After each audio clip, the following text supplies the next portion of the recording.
Allez, c'est parti pour une petite présentation de ma fameuse cale Kraken, enfin pour le bidon Kraken en option pour éviter que ça coule. Alors voilà.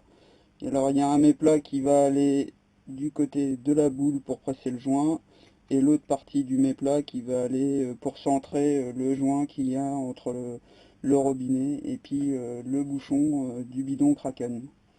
Voilà, donc déjà une petite démonstration du problème sans la cale. Alors, je mets le joint, je mets le robinet, si ça veut bien se mettre. C'est parti. Alors là, je suis serré, je suis pas mal. On va pas casser le robinet non plus. Donc là, le bouchon, il est ouvert, et là, il est fermé. Alors, ce qui se passe, c'est qu'au niveau du bouchon, il y a le robinet, et le robinet, bah, il a tendance à faire que la boule se mette en biais, et ça finit soit par fuir au niveau du robinet, soit par le goulot. Donc là, il est fermé, et qu'est-ce que ça fait quand je penche? Ça pisse. Voilà. Donc ça, c'est un souci qui finira par arriver plus ou moins rapidement, suivant l'utilisation des gens.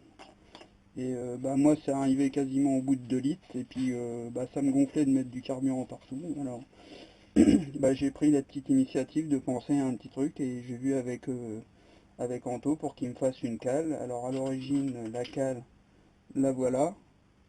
Et le problème, c'est que sans de mes plats du côté du bouchon en aluminium, et ben, le joint, il avait même tendance à aller tomber dans le bidon, ou alors il se mettait dans le corps du goulot. Hop. Donc maintenant, on va passer au montage de la fameuse cale.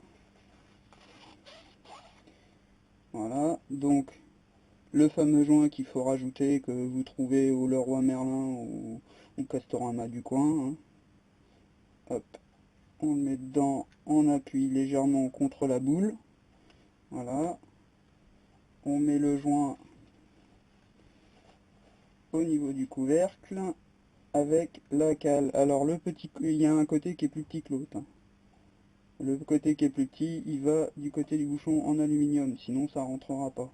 Et l'autre partie bah, va venir s'intercaler dans le couvercle en fait.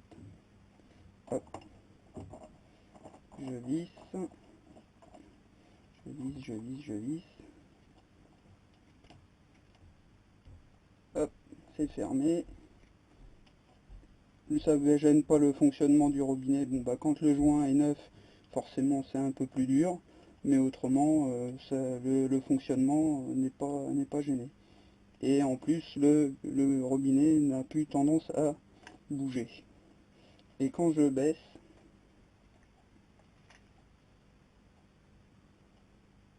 vous pouvez constater, il n'y a rien qui coule. Voilà. Et ça, je fais ça, je refais ça, je refais ça. Pardon. Hop, je l'ouvre, je le referme, il n'y a rien qui vient.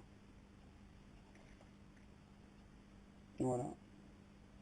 Je mets par exemple une partie du robinet, quelconque, voilà, la première version du système pour la team chaise. Je vais le mettre dessus. Hein. S'il veut bien se fixer, bien sûr. Il ne veut pas prendre. Oui. Hop, voilà. Il n'y a rien. Hein. Là, ça coule.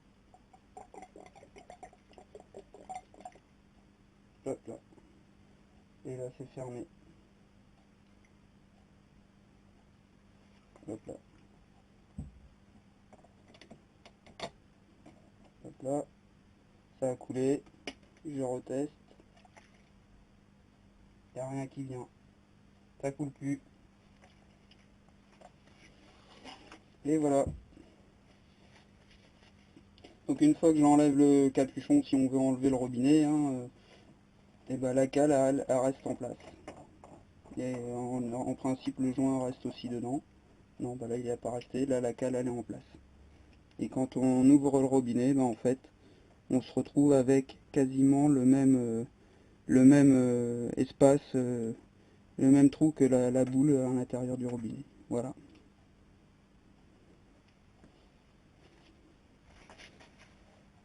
Et c'est terminé.